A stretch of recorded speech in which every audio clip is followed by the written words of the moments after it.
പലരും വിചാരിച്ചു വെച്ചിരിക്കുന്നത് സെയിൽസിൽ നന്നായിട്ട് സക്സസ് ആകാൻ കഴിയുന്നത് കുറേ വളവള സംസാരിക്കുന്ന ആൾക്കാണെന്നാണ്.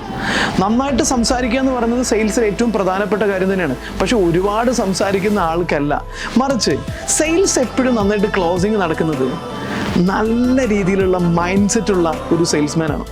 സെയിൽസിനെ കുറിച്ച് കഴിഞ്ഞ 10-15 വർഷമായിട്ട് റിസർച്ച് ചെയ്യുകയും ട്രെയിൻ ചെയ്യുകയും ചെയ്യുന്ന ഒരാളെന്ന രീതിയിൽ ഞാൻ മനസ്സിലാക്കിയ ഏറ്റവും പ്രധാനപ്പെട്ട കാര്യം എന്ന് പറയുന്നത് സെയിൽസ് ഒരു മൈൻഡ് ഗെയിമാണ്. നിങ്ങളുടെ സെയിൽസ് ടീമിൻ്റെ അടുത്ത് അല്ലെങ്കിൽ നിങ്ങളുടെ സെയിൽസ്മാൻ ആണെങ്കിൽ നിങ്ങൾക്ക് ഏറ്റവും നല്ല ക്ലോസിങ് കിട്ടിയിട്ടുള്ളത് എപ്പോഴാണെന്ന് നിങ്ങൾ അന്വേഷിച്ച് കഴിഞ്ഞാൽ ഒരു കാര്യം വളരെ കൃത്യമായിട്ട് മനസ്സിലാകും. ഏറ്റവും നിങ്ങൾ ഹാപ്പി ആകുന്ന സമയത്താണ് സെയിൽസ് ഏറ്റവും നന്നായിട്ട് ക്ലോസ് ചെയ്യാൻ പറ്റും. കാരണം നിങ്ങൾ ഹാപ്പി ആകുന്ന സമയത്ത് നിങ്ങളുടെ മൈൻഡ് സെറ്റ് വളരെ ഈസി ആയിട്ട് കസ്റ്റമറെ കൺവിൻസ് ചെയ്യാൻ പാകത്തിലായിട്ടുണ്ടാവും. സോ കസ്റ്റമർ ക്ലോസിങ് എളുപ്പത്തിൽ നടക്കും. നിങ്ങൾ ഇമോഷണലി ഡൗൺ ആണെങ്കിൽ, നിങ്ങൾക്ക് സങ്കടമുണ്ട്, ദേഷ്യമുണ്ട്, ഇറിറ്റേഷൻ ഉള്ള സമയത്താണെങ്കിൽ നിങ്ങളൊരു പക്ഷേ 1 മണിക്കൂർ കസ്റ്റമറെ കൺവിൻസ് ചെയ്യാൻ ശ്രമിച്ചു കഴിഞ്ഞാൽ കസ്റ്റമർ കൺവിൻസ്ഡ് ആയില്ല. കസ്റ്റമർ ലാസ്റ്റ് ഒരു ഡയലോഗ് പറയും, ഞാൻ ആലോചിച്ചിട്ട് പറയാം കേട്ടോ, ഞാൻ മറ്റൊരു സ്ഥലത്തൂടെ കയറി നോക്കിയിട്ട് വില അന്വേഷിച്ചിട്ട് വരാം കേട്ടോ. അപ്പോൾ അതുകൊണ്ട് തന്നെ സെയിൽസ് ടീമിനെ നമ്മൾ ഡെവലപ്പ് ചെയ്യുക, സെയിൽസിൻ്റെ മൈൻഡ് സെറ്റിലേക്ക് എത്തിക്കുക എന്ന് പറയുന്നത് അതൊരു പ്രത്യേക രീതിയിൽ നെർച്ചറിങ്ങും ട്രെയിനിങ് എല്ലാം ആവശ്യമാണ്.